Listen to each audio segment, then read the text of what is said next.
पंचकूला में क्रिकेट के नाम पर 2 करोड़ रुपए की ठगी के आरोपी करण पांता को कोर्ट में पेश किया गया, जिसके बाद उसे 14 दिन की न्यायिक हिरासत में अंबाला जेल भेज दिया गया। आरोपी ने पीड़ित महिला को क्रिकेटर ऋषभ पंत और केंद्रीय मंत्री अनुराग ठाकुर जैसे नामों का इस्तेमाल कर झांसे में लिया था। पीड़िता का आरोप है कि आरोपी ने फर्जी पहचान और झूठे दावों के जरिए उसे 2 करोड़ रुपए ट्रांसफर करने पर मजबूर किया। महिला ने पुलिस को व्हाट्सएप चैट्स, रिकॉर्डिंग और बैंक लेनदेन के सबूत सौंपे हैं। आरोपी ने इनकम टैक्स के फर्जी लेटर दिखाकर 85 लाख रुपए और ठग लिए। पुलिस मामले की गहन जांच कर रही है, जिसमें ठगी में इस्तेमाल फर्जी दस्तावेजों और बड़े नामों की संलिप्तता की सत्यता को परखा जा रहा है। बताएंगे जैसे एक क्रिकेट के नाम पे ठगी हुई है, किसी करण पांटा ने की है किसी महिला के साथ पंचकूला में, तो क्या मामला था सर, ये बताएंगे? ये मामला ऐसे है, करण पांता जो है लॉरेंस स्कूल में कोच था, क्रिकेट कोच। वहाँ पर इसको एक स्टूडेंट मिला 12th क्लास का अधिराज सिंह। उनने उसको अप्रोच किया कि आप बहुत अच्छा क्रिकेट खेलते हो, मुझे अपनी मदर से मिलाओ। तो उसके कहने पे वो उसकी मदर से मिला। उसकी मदर ने उसको आश्वासन में लिया कि जो मदर को ये कहकर कि मैं आपके बेटे को इंटरनेशनल क्रिकेट खिलाऊंगा अंडर 19 और IPL की तरफ खिलवाऊंगा और एक मिडिल सेक्स काउंटी होती है इंग्लैंड में, उसमें खिलाऊंगा। तो उसके लिए मेरे को कम से कम 2 करोड़ रुपए लगेगा, मैं इसको दोगे मैं आपके खिलवा दूंगा। तो उसके बाद इस चीज़ के लिए ये टाइम टू टाइम मैडम से पैसे लेता रहा और इसने एक फॉल्स कॉन्ट्रैक्ट मिडिल सेक्स से उनको ला कर दिया जो कि फैब्रिकेटेड था, और एक इन्होंने फैब्रिकेटेड डॉक्यूमेंट रिकमेंडेशन लेटर ला के दिया हिमाचल प्रदेश क्रिकेट एसोसिएशन से। और जब ये सारी बातें हुई, इन्होंने ऐसी बातों में लिया कि मेरा जय शाह से बहुत अच्छी बातचीत है, मेरी अरुण धूमल से बड़ी अच्छी बातचीत है और मैं इस बेटे को बहुत ऊपर तक लेके जाऊंगा और बहुत अच्छा खिलाऊंगा। और वो सारे पैसे लेने के बाद पता लगा सारा फ्रॉड था और उसके अंदर कुछ नहीं निकला।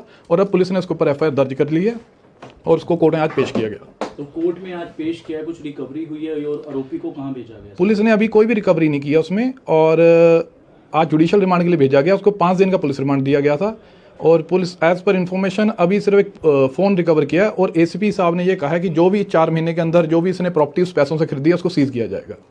सर ये पैसे कैसे उन्होंने दिए थे, किस्तों में दिए थे, इकट्ठा दिए थे? ये पैसे मोस्टली इंस्टॉलमेंट्स में गए हैं पर विद इन 4 मंथ्स के स्पैन में गए हैं। क्रिकेटर्स के भी नाम आ रहे हैं, यहाँ तक ऋषभ पंत का भी नाम। हाँ, इन्होंने क्या किया था, ये इंस्टाग्राम से कुछ बातचीत कर रहे थे अधिराज को लेकर कि मेरी ऋषभ पंत से भी बातचीत है, मेरी बातचीत संजू सैमसन से भी है। इन दोनों क्रिकेटर्स का इन्होंने इंस्टाग्राम के जो स्क्रीनशॉट्स हैं वो अधिराज की मदर दीपांजलि को दिए और उसको कन्विंस करा कि मेरी बड़ी हाई प्रोफाइल बातचीत और मैं इस सारा काम को करवा दूंगा।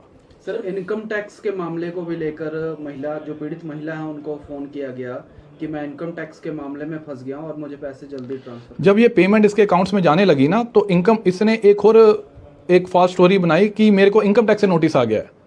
तो इनकम टैक्स से नोटिस आया, कहता मुझे और पैसे चाहिए, अगर मेरे को और पैसे दोगे तभी मैं बच पाऊंगा और मैं अगर बचूंगा तभी आगे बच्चों को आगे खिला सकूंगा। तो इनकम टैक्स का भी मामला फ्रॉड, वो भी फ्रॉड था, उसमें कोई नोटिस नहीं आया, कुछ नहीं आया। सर जैसे इसने बताया कि मेरे फादर हिमाचल के शिमला के मेयर हैं, तो ये बात सच है कि उसके मेयर वाली बात बिल्कुल झूठी निकली है, पर इनकी फैमिली जो शिमला से है एक अच्छे बैकग्राउंड से है और अब सुनने में है इनके जो ग्रैंडफादर हैं वो सुप्रीम कोर्ट से जस्टिस भी रिटायर हुए हैं। सर पीड़ित महिला ने बताया कि इसके परिवार वाले भी फोन करते थे और कहते थे कि आपके बेटे को बहुत ऊंची पहुंच मिल जाएगी क्रिकेट।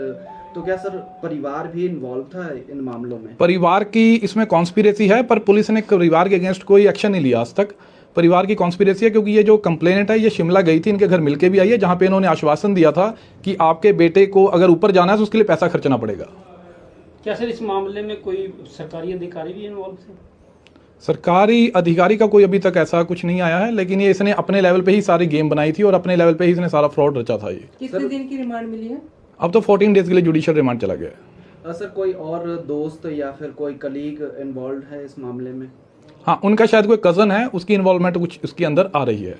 ठीक से आज आरोपी करण पांटा को पेश किया गया आज कोर्ट में, क्या मामला था पहले तो ये बताएं शॉर्ट में। जी ये करण पांटा मेरे बेटे के स्कूल में लॉरेंस स्कूल में क्रिकेट कोच बनकर हमसे मिले एंड वहाँ से इन्होंने मुझसे बातचीत शुरू की मेरे बेटे के थ्रू और हमें बताया कि मैं बहुत बड़े बड़े लेवल पर, इंटरनेशनल लेवल पर, नेशनल लेवल पर क्रिकेट खेल चुका हूँ और आपके बेटे की प्रोफाइल बहुत अच्छी है, वो बहुत अच्छा खेलता है, तो उसको भी हम आगे पुश कर सकते हैं।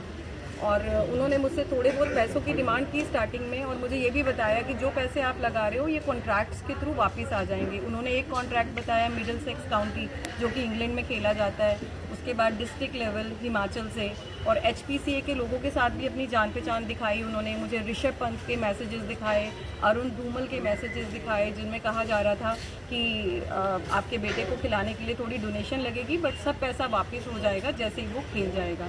और इसके बाद उन्होंने मुझे ब्लैकमेल भी किया। उन्होंने 27 जुलाई की आधी रात को मुझे मैसेज किया कि मेरे ऊपर इनकम टैक्स का बहुत बड़ा